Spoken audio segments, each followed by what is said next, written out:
So kiss me and smile for me.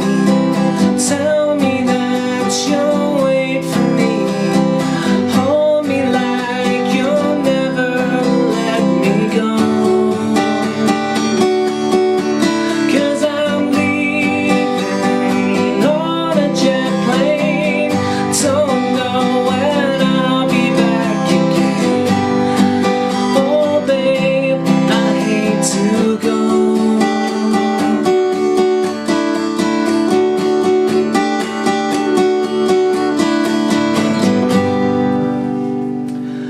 Hi, so I'm playing the absolute classic Leaving on a Jet Plane by John Denver. It's got a couple of rhythm patterns on your right hand and some quite straightforward changes of chords, and also just introducing some changes to the D chord. Alright, so plenty of new things to learn.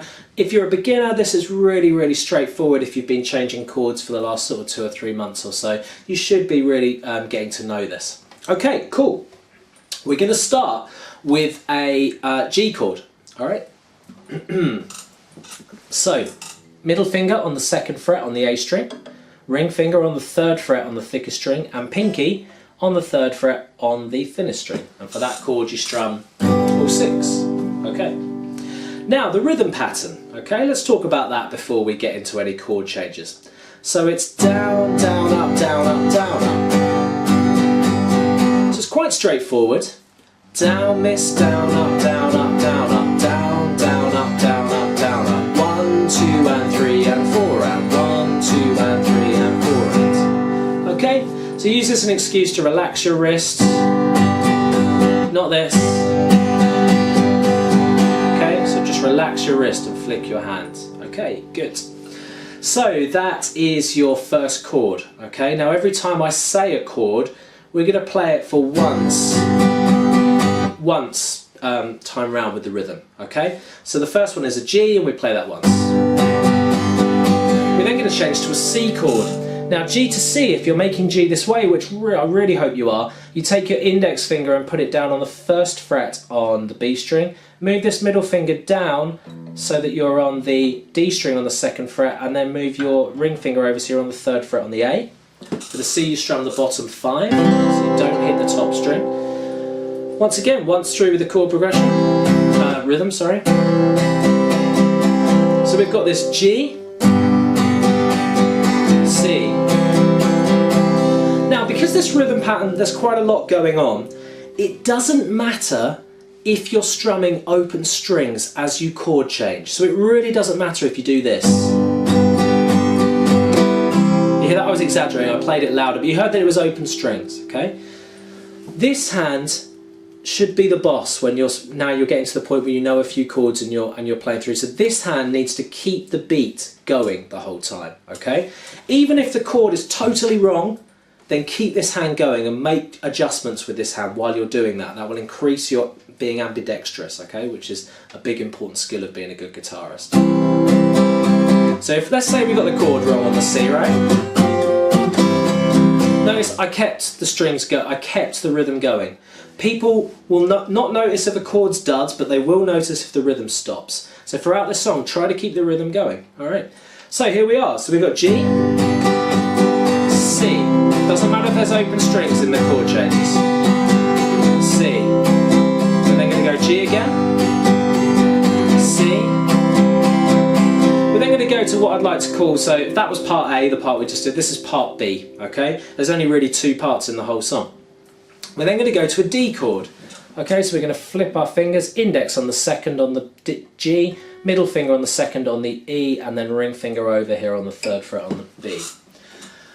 Now the rhythm's going to change here. It's going to be quite straightforward. It's just going to be down, up, down, up, down, up, down, up, down, up, down, up, down, up, down, up.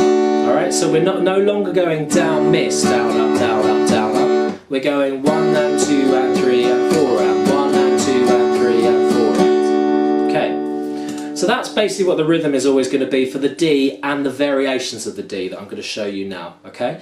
So the variations of the D, they've got 2 names.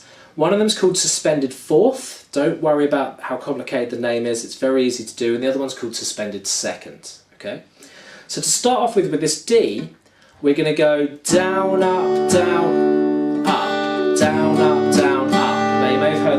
change there. On that up, I want you to put your little finger down on the 3rd fret on the E string, okay? Now this is the first ever sort of 4-finger chord. Don't bother lifting that up, leave that there, okay? I know this one cancels it out, but leave that one there because we're going to go back to it very quickly.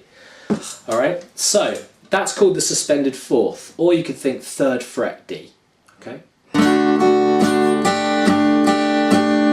So we go regular D, down, up, down, then little finger down on this up, down, up, down, up, down, up, down, up, down. So with this suspended 4th, it's up, down, down. We're then going to go back to regular D, lift this finger up, down, down. And then we're going to lift up the middle finger to do the suspended 2nd. So we've only got 2 fingers holding down now. And then, you've guessed it, up, down, down. So, I'm going to call them out as I play them. This is starting on the 1st D. D, suspended 4th, back to D, suspended 2nd. Okay, and the suspended 2nd is up, down, up. I'll do that again. D, little finger, back to D, lift up middle finger. Now I suggest you practice doing that in a circle because that is the most challenging part of the song.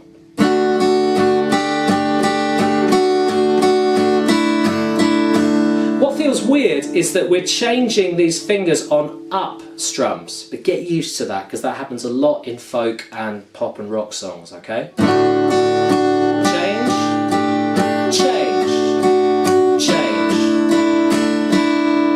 Okay, so now let's put that into context with joining part A to part B, okay? So we go G, notice I've gone back to the regular rhythm, down, down, up, down, C, down, up, D, little finger down, middle. We're then just going to go round in a circle back to part A. So once we've done the suspended, up, down, suspended 2nd, middle finger lifted up, down, we're going to go back to G.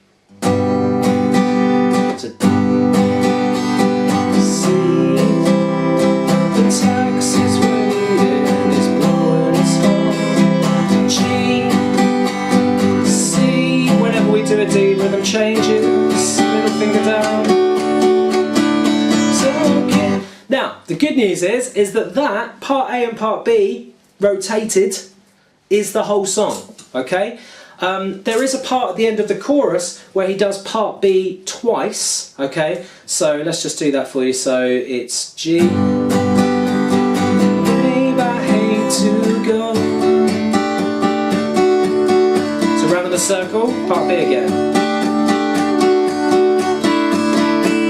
Okay, and generally when he's doing part B, normally the guitar is a little bit quieter, okay? So you can make the guitar nice and loud and breezy for the singing, but then when it gets to part B, just take the guitar down a little bit. It adds a really nice dynamic and it will make you sound a lot more professional if you can do that, okay?